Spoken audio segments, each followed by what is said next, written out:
बिस्मिल्लाहिर्रहमानिर्रहीम, अस्सलाम वालेकुम। वेलकम टू माय चैनल दावत इस्लाम। मैं हूं आपका दोस्त शफकत अली ऑफिशियल। उम्मीद करता हूं कि आप सब लोग ईमान के आला दर्जे पे होंगे। सूरतुल निसा के आयत नंबर 156 का तर्जमा, फिर आपने कुफर में इतने बड़े कि मरियम पर सख्त बहतान लगाया। सूरतुल निसा आयत नंबर 199। ये फिक्रा असल सिलसिला तकरीर से ताल्लुक रखता है। सूरत निसा आयत नंबर 190। हजरत ईसा अलैहिस्सलाम की पैदाइश का मामला यहूदी कौम में फिल वाक़या जरा बराबर भी मुश्तबा न था, बल्कि जिस रोज वो पैदा हुए थे उसी रोज अल्लाह ताला ने पूरी कौम को उस बात पर गवाह बना दिया था कि ये एक गैर मामूली शख्सियत का बच्चा है, जिसकी विलादत मुआज़े का नतीजा है, न कि किसी इखलाकी जुर्म का।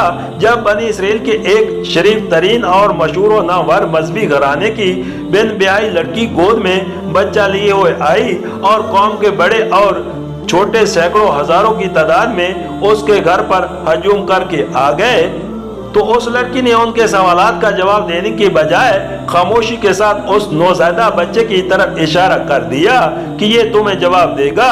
मजमे ने हैरत से कहा कि इस बच्चे से हम क्या पूछें जो गवारे में लेटा हुआ है, मगर यकायक वो बच्चा गोया हो गया और उसने निहायत साफ और फसीह ज़बान में मजमे को खिताब करके कहा, मैं अल्लाह का बंदा हूँ। अल्लाह ने मुझे किताब दी है और नबी बनाया है। सूरत मरियम रकू 2 में इस तरह अल्लाह ताला ने उस शोबे की हमेशा के लिए जड़ काट दी थी जो विलादत मसीह के बारे में पैदा हो सकता था।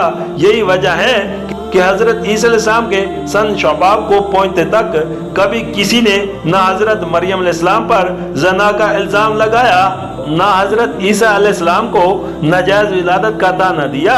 लेकिन जब 30 बरस की उम्र को पहुंचकर आपने नबूवत के काम की इब्तिदा की और जब आपने यहूदियों को उनकी बदअमालियों पर मलामत करना शुरू की, उनके उलमा फुका को उनकी रियाकारियों पर टोका, उनके अवाम और ख्वास सबको उस इखलाकी जवाल पर मुतनब्बा किया जिसमें वो मुब्तला हो गए थे और उस पर खतरा रास्ते की तरफ अपनी कौम को दावत दी, जिसमें खुदा के दीन को अमलन कायम करने के लिए हर किस्म की कुर्बानियां बर्दाश्त करना पड़ती थी और हर माज पर शैतानी कूतों से लड़ाई का सामना था। तो ये बेबाक मुजरिम सदाकत की आवाज को दबाने के लिए हर नापाक से नापाक हथियार इस्तेमाल करने पर उतर आए। उस वक्त उन्होंने वो बात कही जो 30 साल तक ना कही थी कि मरियम अलैहिस्सलाम माज़अल्लाह ज़ानिया है और ईसा इब्ने मरियम वल ज़ना।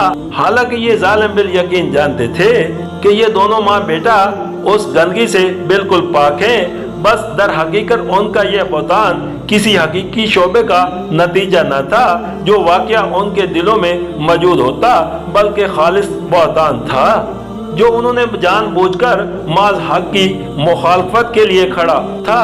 उसी बिना पर अल्लाह ताला ने उसे जुल्म और झूठ के बजाय कुफर करार दिया, क्योंकि उस इल्जाम से उनका असल मकसद खुदा के दीन का रास्ता रोकना था, न कि एक बेगुनाह औरत पर इल्जाम लगाना।